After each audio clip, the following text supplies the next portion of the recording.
नमस्ते, स्वागत छ यहाँहरुलाई मेरो च्यानलमा। आज म फेरि अर्को विशेष रेसिपी लिएर आएको छु र यो हो ढकनी।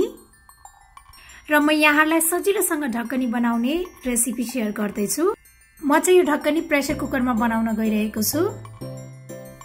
ढकनी बनाउनको लागि मैले प्रेसर कुकर तताइसकेको छु र अब म यसमा 2 टेबलस्पुन घिउ हाल्छु। मैले चाहिँ होममेड घिउ युज गरेको छु।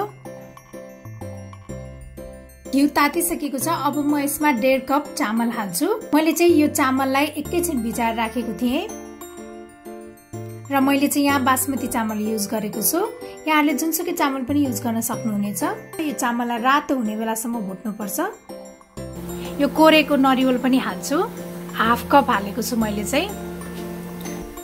त्यसैगरी मैले 1/2 कप चिनी पनि हाले। चिनी चाहिँ आफ्नो स्वाद अनुसार घटबढ गर्न सकिन्छ। अब यसलाई एकैछिन चिनी पग्लिन्जेल भुट्नुपर्छ। यो चाहिँ सबैभन्दा सजिलो ढकनी बनाउने तरिका हो। मैले चाहिँ यसमा 1/2 टीस्पुन मरिच, ल्वाङ, सुकुमेलको धुलो पनि हाल्न गइरहेको छु। यो चाहिँ अप्सनल हो। ल्वाङ, सुकुमेल र मरिच हाल्दा चाहिँ यो ढकनीमा एकदमै राम्रो स्वाद आउँछ। यसलाई चाहिँ मैले मधुरो आँचमा भुटिरहेको छु। त्यस्तै मैले ढकनीमा हाल्नको लागि 2 कप दुधलाई तताएर लिएको छु। अब यो चामल नरिवल चाहिँ एकदम राम्रोसँग भुटिएको छ। यसबाट ब्राउन कलर आइसकेको छ। अब म यो तातो दुध पनि यसैमा हाल्छु।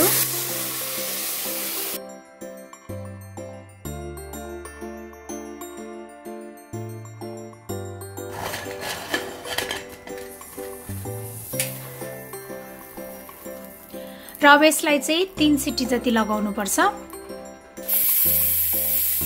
अब हाम्रो ढकनी हेरौं। अब यो ढकनी एकदम राम्रोसँग पाकिसकेको छ।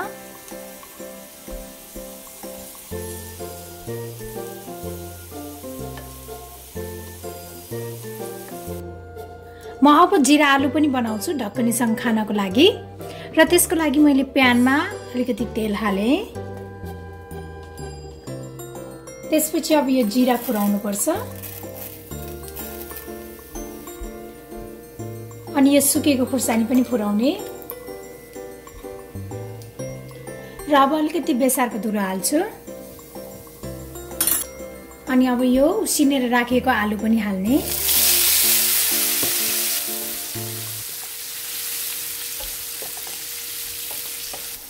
अब यो आलुमा चाहिँ अलिकति जिरा धनिया पाउडर, अलिकति रातो धुलो खुर्सानी अनि नुन स्वाद अनुसार।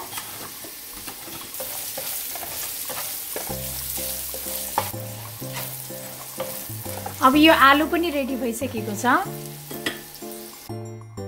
अब यो ढकनी चाहिँ सर्भ गर्नको लागि रेडी भइसकेको छ र मैले यसलाई चाहिँ भुटेको आलु र मुलाको अचारसँग सर्भ गरेको छु। मलाई आशा छ यहाँहरुलाई मेरो यो रेसिपी मन पर्यो होला र मेरो अरु यस्तै रेसिपीहरुको लागि मेरो च्यानललाई सब्स्क्राइब गर्न नभुल्नु होला र मेरो भिडियोलाई लाइक, शेयर र कमेन्ट पनि गरिदिनु होला। Thank you for watching. Bye by.